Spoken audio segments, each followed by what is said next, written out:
psicología individual, sino como el propio Freud en algún momento nos sugirió, al psicoanálisis también le interesa el malestar de nuestra cultura.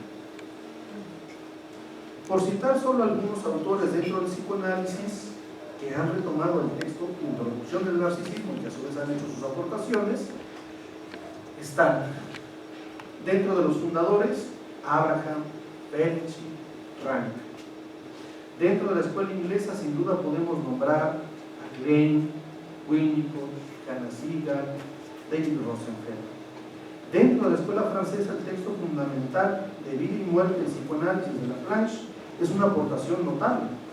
¿Y qué decir del narcisismo de Vida y Muerte de André Green? O los incansables trabajos de Lacan al respecto. No podemos dejar fuera de ningún modo a Rosolato, a Pierre Aulanier o al propio Kepler. Ni qué decir de Kohut y por supuesto Bion. Cada autor tiene su postura y cada autor a su vez ha hecho un aporte significativo tanto a la teoría como a la clínica psicoanalítica. Sobre este último autor que mencioné, Wilfred Bion, es de quien quisiera retomar un artículo publicado en 1968 y que de cierta forma engloba lo que hemos venido comentando. El artículo se titula Sobre la arrogancia y está incluido en el conocido texto Volviendo a pensar. Bion, que es un autor que en cierta forma se conoce poco en este país, es un autor post-kleniano, pero no es un autor necesariamente kleniano, es un autor con sus propios postulados, con su propia organización y con sus propios referentes. Bion considera la arrogancia como una faceta del narcisismo primario. Quise traer o recuperar el texto de la arrogancia porque me parece, por lo menos en mi práctica clínica, es de las cosas que yo más debo escuchar. Y cuando prendo la televisión, cuando leo un periódico, cuando recibo cualquier referencia de publicidad hacia mi persona, me parece que de una u otra medida se está haciendo referencia a este sentimiento. Recupero. Bion considera la arrogancia como una faceta del narcisismo primario que se presenta cuando ha sucedido, es interesante lo dice Bion, una catástrofe psicológica o una verdadera ruina en la psique del individuo. Pues en la arrogancia y en la vanidad predomina una distorsión de la realidad en aras de mantener una imagen ideal que se tiene de sí mismo.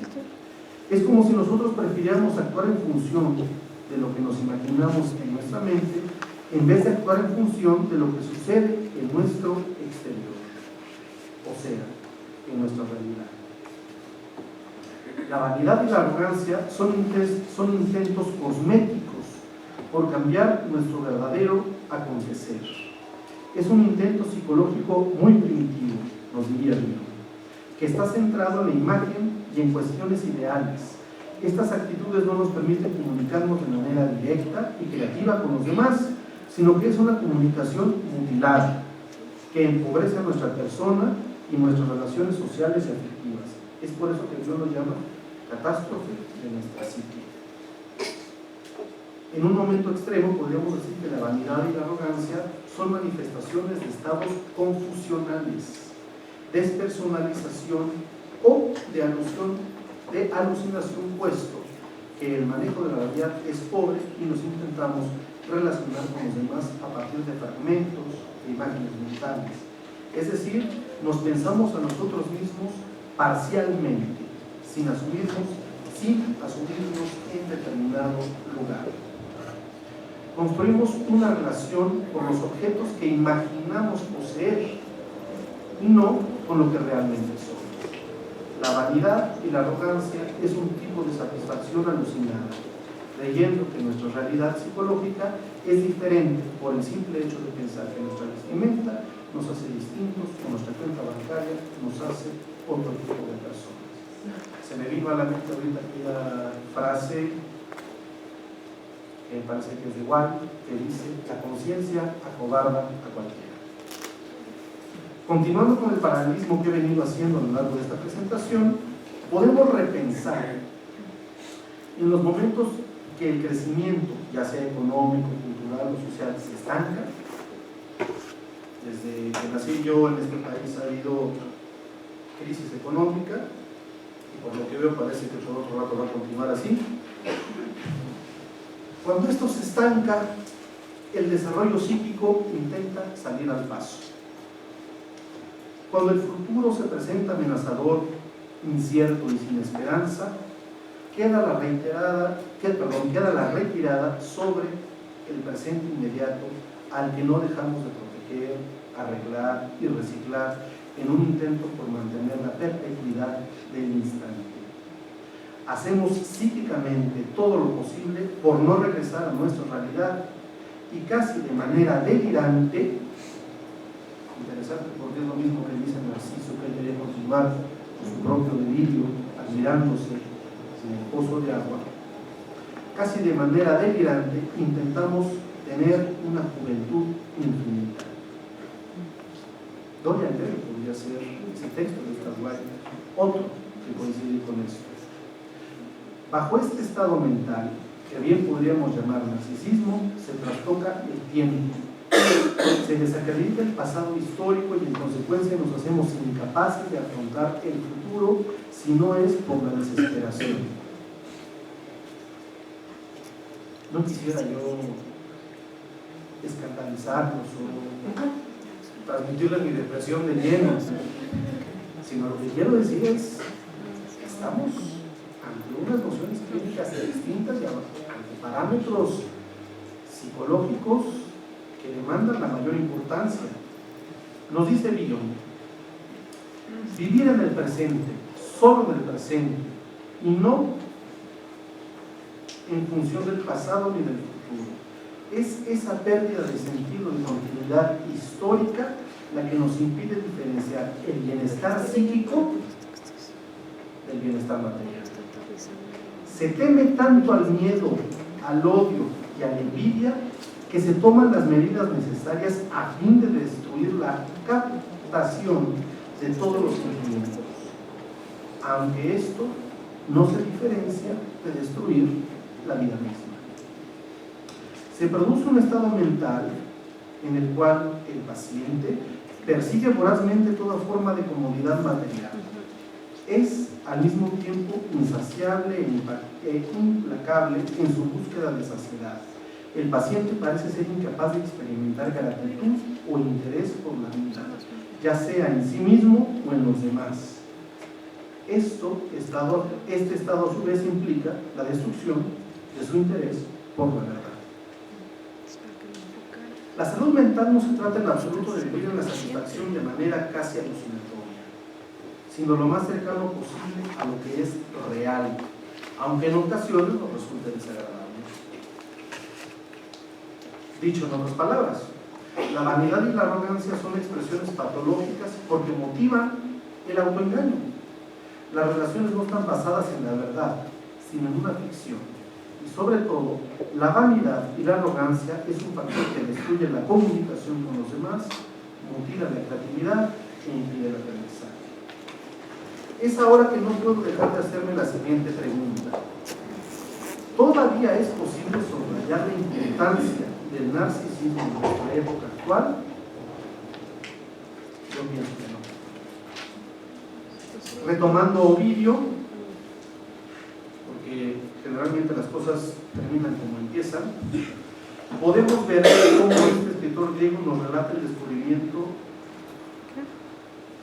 de Narciso, que es cuando él nos dice: ese soy yo, me he dado cuenta, y mi reflejo no me engaña, me consumo de amor por mí mismo, lo que ansío está conmigo, la posesión me deja desposeído, ojalá pudiera separarme de mi propio cuerpo. Arbitrariamente agregaría que esto no es más que una expresión humana, el narcisismo, que lastima lo humano, haciéndonos creer que lo real es algo.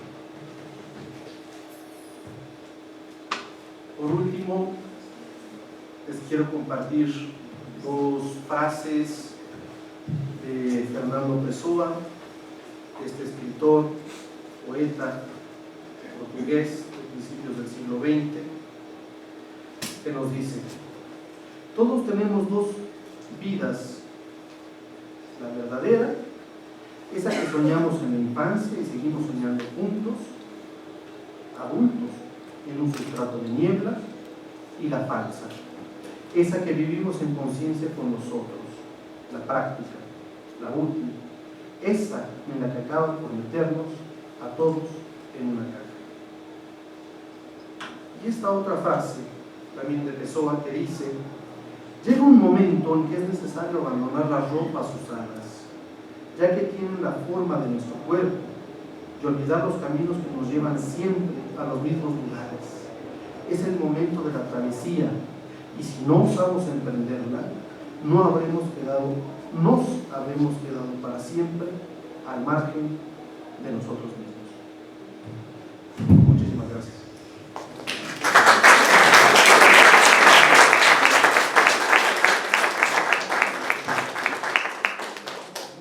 Preguntas, críticas, opiniones.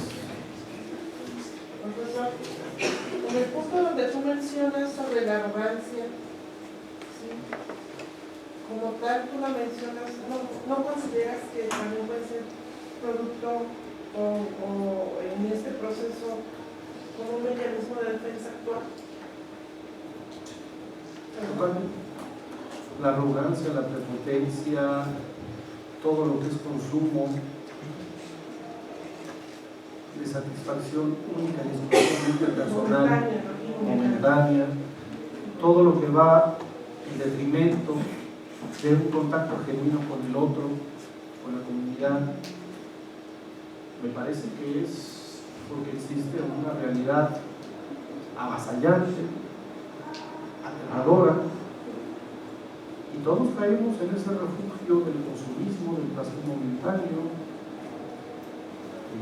etcétera, etcétera, etcétera, que hoy día nos aplasta, y al momento que consumimos, al momento que entramos en esa lógica, lo único que hacemos es vaciarnos más, que es lo que nos dice Villa, ¿no?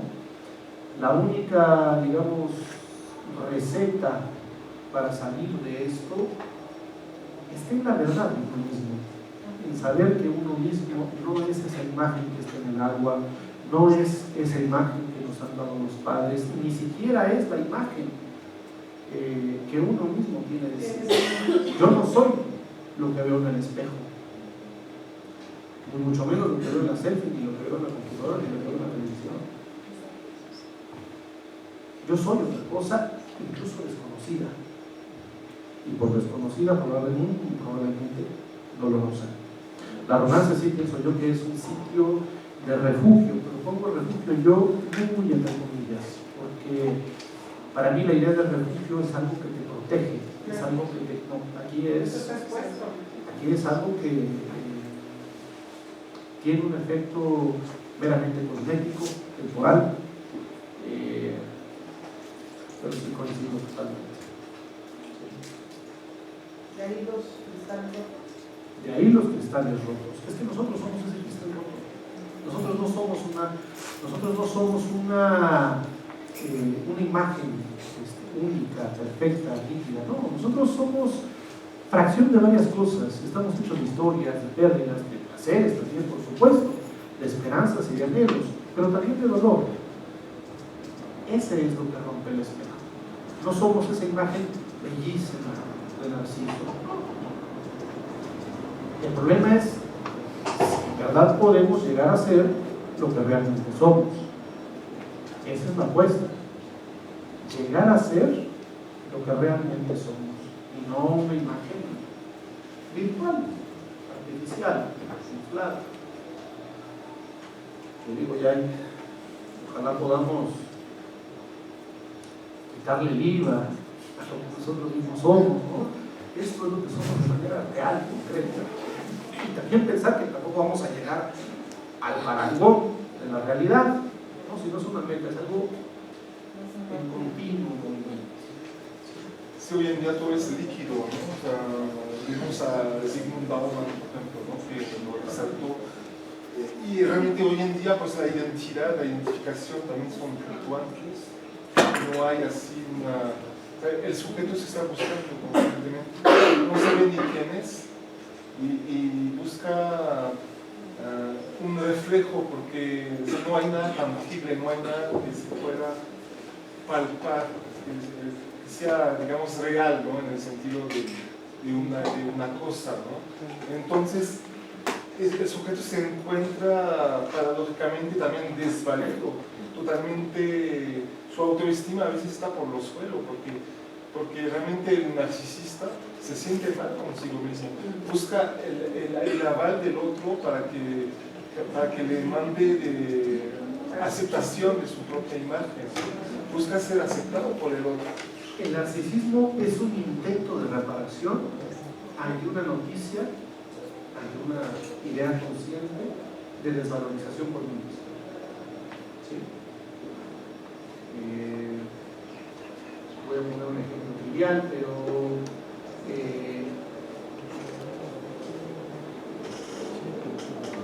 si a mí mis papás me decían que yo tenía que saber mucho de física y de robótica y de aeronáutica, y yo reconozco que soy un perfecto incapaz para poder cumplir esa imagen, me lo voy a pasar diciendo por la vida que soy un astronauta. Es un efecto de reparación. Hay un imperativo también del superior, ¿no? Debajo de todo narcisista feroz. Hay un reconocimiento a una persona devaluada que no se ha sentido querida, que no se ha sentido atrapada por el otro. ¿Sí? Y esto que mencionaste al inicio de tu comentario es absolutamente cierto. Zygmunt Bauman es otro de los grandes teóricos del posmodernismo, y además esta metáfora que sugiere en todos sus textos, amor líquido, todo es líquido, todo es líquido. El amor como mercancía, yo no sé, es una curiosidad de la cual todavía no he podido desahogar. Yo creo que en cierta forma guarda toda la intención de el manantial de Narciso. No sé si es así, yo digo es el agua, el líquido. Esa circunstancia que angustia trato de explicármela de esa forma, ¿no? Pero todo es líquido. Y también la angustia, ¿no? Las personas, los afectos, la angustia, el miedo al vacío, todo, porque este pozo, este manantial no tiene fondo. Y el sujeto actualmente se está ahogando en su propio pozo. Una pregunta. Sí. Perdón, Sí. Lo que pasa es que, a ver, esto va. Usted está hablando que es un estado ya común, lo que existe, ¿no? ¿Qué pasa en la adolescencia? Porque yo pienso, bueno, en estos casos de adolescentes que empiezan exactamente con el narcisismo. ¿Qué es lo que pasa en ellos? Ya entiendo, como dices tú, lo que es, pero ¿qué pasa en esa etapa? ¿Es por la edad, es por las hormonas? ¿Qué es lo que pasa ahí realmente? Ellos empiezan, muchos de ellos ya, la mayoría de los adolescentes están cayendo en esto. No creo que sea una circunstancia privativa de la adolescencia. No, ya no sé, pero creo que... En esta etapa en específico, en mi interpretación, no quiero decir que esto sea, sino es lo que yo pienso, el adolescente se enfrenta a un panorama verdaderamente doloroso.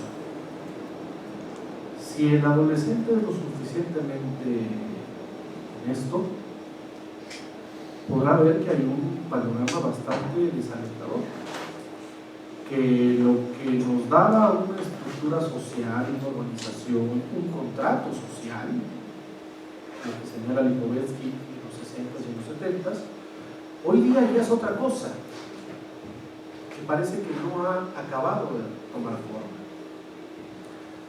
Los adolescentes todavía están en una construcción psíquica, como se decía en la conferencia anterior, de manera muy acertada. El adolescente, algunos autores dicen, hace un segundo Edipo, es decir, todo un trabajo de subjetivación, identificación, está tratando de construir una identidad, está tratando de encontrar un rol. Lo cual no es nada sencillo. Helen Noch, que fue una escritora inglesa, hablaba de las identificaciones parciales. Parece que los adolescentes son verdaderamente susceptibles por identificarse con una fracción del objeto, solamente con una parte, no con el objeto total, ¿no? En ese sentido se puede quizás entender las compulsiones, el crecimiento de adicciones en adolescentes. Son verdaderamente estadísticas que antes no se habían visto. Y alguna explicación deben de tener, ¿no? Digo, además de que el narcotráfico es un gran negocio, me parece que desde nuestra área, desde la psicología, una explicación puede tener. Yo siento que es esa. Los padres de los adolescentes están absolutamente concentrados en que a su hijo no le falte nada, porque a ellos sí les faltó, y eso les genera un dolor. Entonces los padres están tan concentrados porque su hijo tenga el teléfono mejor de marca, que se la pasan trabajando y se la pasan verdaderamente ausentes, y entonces el hijo termina teniendo el teléfono, pero no la relación con el padre. Y eso nos deja verdaderamente vulnerables desde el sentido psicológico y desde el sentido emocional. Es lo que Billon dice para mí de manera contundente. No logramos diferenciar el bienestar material del bienestar emocional, ¿no? En los adolescentes, creo que todo es más agudo, pero todos estamos en el mismo lugar. Buenas noches, mi nombre es Patricia. Hablo de aspectos narcisistas en el sujeto de paranoia y homosexualidad. Comenta que los narcisistas son una persona devaluada. ¿En todos los casos? No. Lo que hice referencia es que Freud comienza revisando el término narcisismo con pacientes que padecían paranoia o que practicaban la homosexualidad, ¿no? Es ahí como él comienza a jalar el hilo del narcisismo, cómo se construye la propia imagen, cómo esta imagen tiene que ver con un ir y venir con los otros, y es en Freud donde en la homosexualidad y en la paranoia como comienza a ir rastreando. Pero después esto crece, dice, le manda una carta a Abraham y le dice, yo ya tengo que hacer un parto prácticamente de emergencia con el término narcisismo. Yo sé que esto está muy incompleto, yo estoy insatisfecho con lo que es el texto, pero me parece que aquí hay un punto importantísimo para él.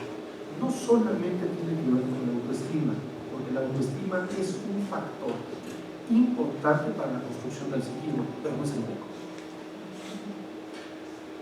Nosotros necesitamos del otro.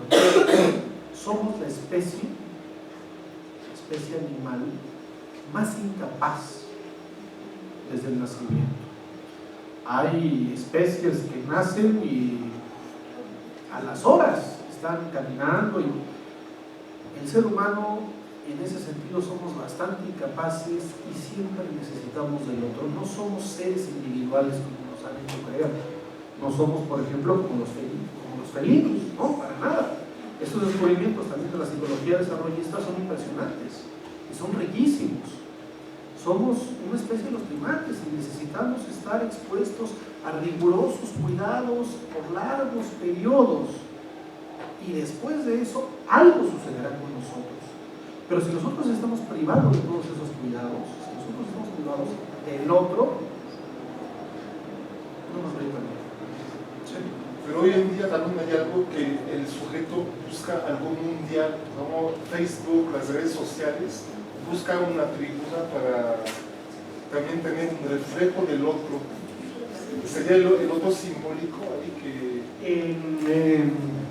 El año pasado en Boston, y hace 2 años en Buenos Aires, en los congresos internacionales de psicoanálisis que realiza la IPA y la TEPAC, muchas fueron las mesas que están problematizando a nivel mundial qué sucede con las redes sociales.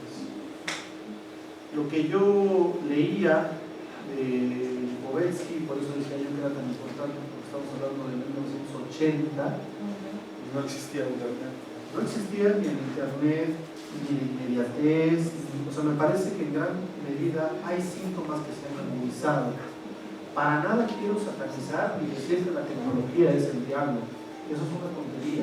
Pero el miedo a la insignificancia, ¿no? Que Para mí lo importante es el uso que se le da a la tecnología. Internet te puede servir para estar perfectamente conectado a páginas pornográficas y creer que tienes una relación sexual meramente en la fantasía, es decir, el extremo del narcisismo primario, o te permite contactar a tu amigo que está en Sydney y con una inmediatez y hacer lo importante para mí con respecto a la tecnología y quizás con todas las redes sociales es la postura emocional que se tiene, el uso de la emoción que se necesita. Carlos Strenger, ¿no? De un psicoanalista israelí que The Fear of Insignificance habla del homo globalis, ¿no? De este angst, así, este miedo existencial, que ahora el sujeto, o sea, dice, pues tengo 40 años, tengo éxito y todo, pero no soy nadie, no valgo nada, soy un fracaso total. Entonces como que busca el reconocimiento de algún otro, ¿no? Este narcisismo de ser famoso, de ser... No sé si vieron esta película, por aquí hay una pregunta, yo sé, no sé si vieron esta película, soy malo para las películas, de un chavo que se enamora De la computadora. de su teléfono, de la voz. Ah, se llama Her. Pero ese también Es exactamente. ¿Cómo se llama? Ella. se enamora del Estoy haciendo un software. trabajo. Te enamoras. Del software. Ya estoy teniendo yo un romance aquí con el micrófono. Bueno, más o menos, o sea, sí es parte de los sexual, pero como hace un poco la relación a la pregunta que se la compañera, de sí todas estas redes sociales y la influencia que tienen los adolescentes. Porque ahorita, por ejemplo, los niños de primaria alteran su edad para poder tener acceso a redes. Entonces, la red social en todos, prácticamente sea Instagram, Facebook, cualquier, es mostrar eso bonito, cuando todo lo demás no está como... Es buscar en cierta forma el reflejo que busca Narciso en el manantial. O sea, antes uno buscaba la referencia pues, a través de los ojos de otra persona, a través del agua, después surgieron los espejos, pero hoy día me parece que las pantallas, los plasmas juegan un papel importantísimo. Por ejemplo, un fenómeno que a mí me interesa, que es además difícil de explorar, es cuando nosotros nos vestimos, andamos en la calle, en función de lo que va saliendo en la televisión. Pero es impresionante la sintonía. Es decir, van al partido de la selección mexicana, ¿no? Prácticamente no hay nadie que no vea sobre la selección mexicana. Hoy en la tarde juega en América. Hay personas que no se vean a la América. Es Navidad, en fin, hay como un error por ser verdaderamente diferente, que intentamos que todos tengamos que ser absolutamente iguales. Eso es algo que el narcisista, desde el carácter narcisista, no tolera, pero ni remotamente. Ser otro, ser distinto, tener pasado, tener tradición, no. Nosotros tenemos que estar perfectamente acoplados a lo nuevo, a lo último. Y si no, pareciera que tenemos una idea generalizada de que nos ve muy mal. Yo lo que quiero preguntar es, ¿de verdad? No sé. Pero sí lo sufre. ¿Eh? Sí lo sufre como tal, lo vive como tal. Claro que hay un sufrimiento, pero me parece que a ese sufrimiento se le pueden dar otros cruces. Me parece que uno no sufre por no tener el objeto que a uno lo haga igual. Uno sufre por otras razones. Que tampoco uno está tan dispuesto a hacer.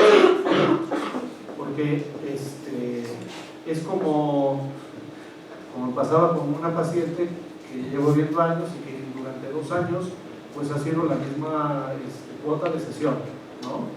Y digo, oye, creo que va a haber que pensar unificarlo, porque también es nuestro acuerdo. No tengo dinero. Sin embargo, pues de pronto va y se compra un coche de 400,000 pesos.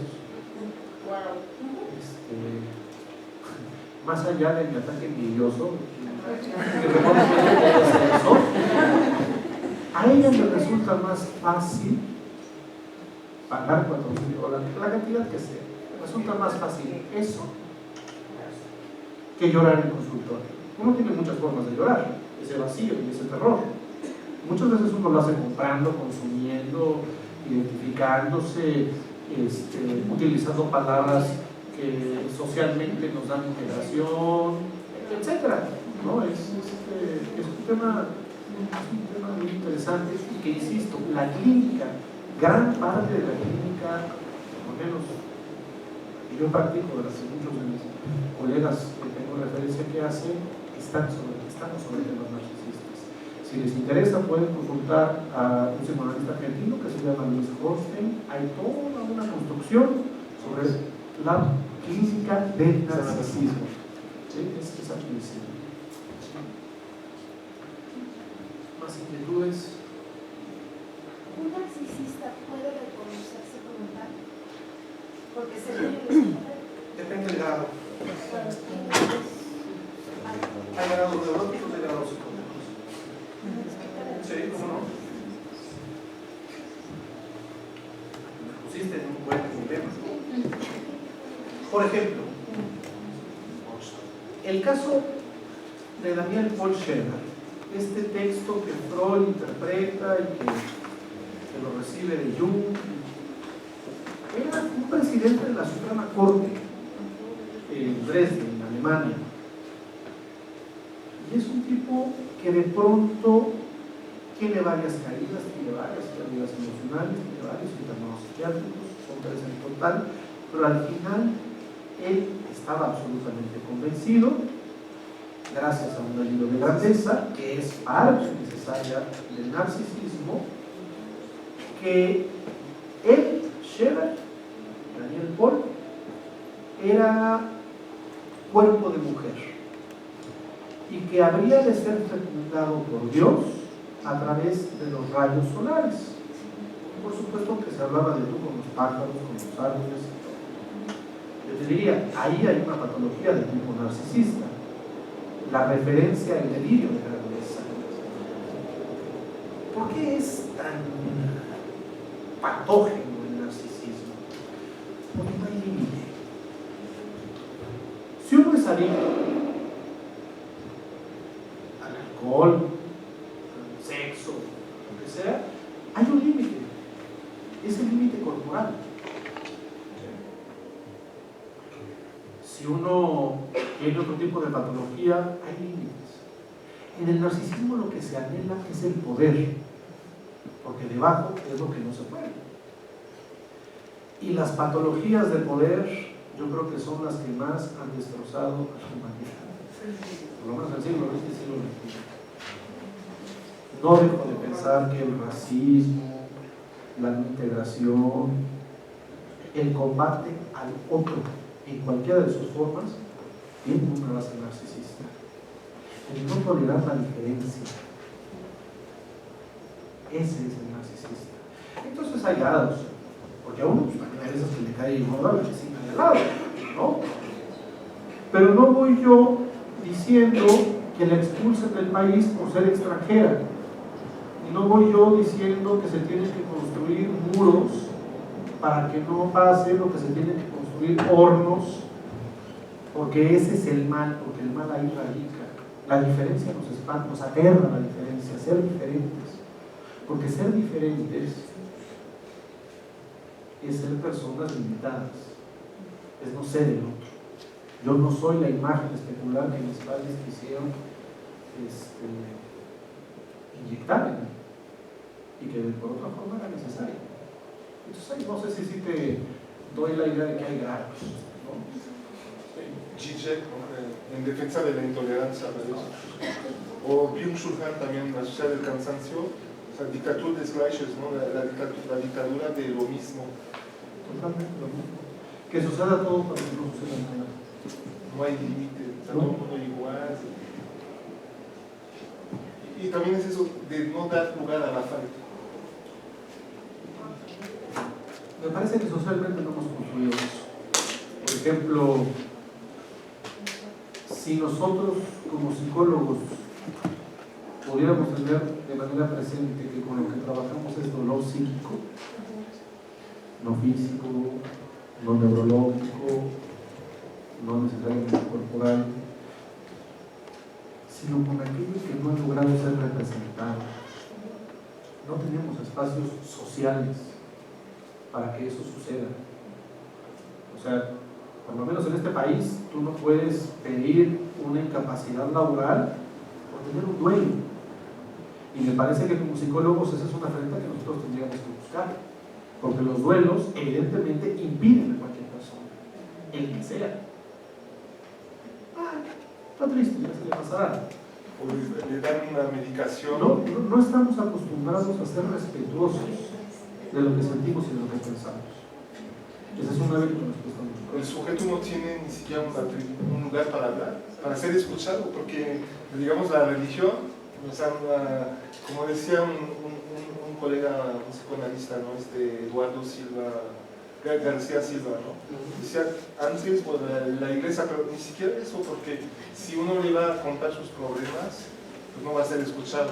O los políticos, o sea, no hay ninguna tribuna, nada más en la clínica. La tribuna es el consumo. Eso es lo que nos han dicho socialmente. ¿Más preguntas, más comentarios? Estabas diciendo ahorita que es clínica de narcisismo. Ayer había esta misma hora que fue una conferencia que decía que era la clínica de duelo actualmente. Una persona va al consultorio porque tiene cierta pérdida, porque tiene cierto dolor. ¿Cómo piensas esto de es clínica de duelo, clínica narcisista, que en sí, en cierto momento, viene siendo una misma instancia? Son muy buenas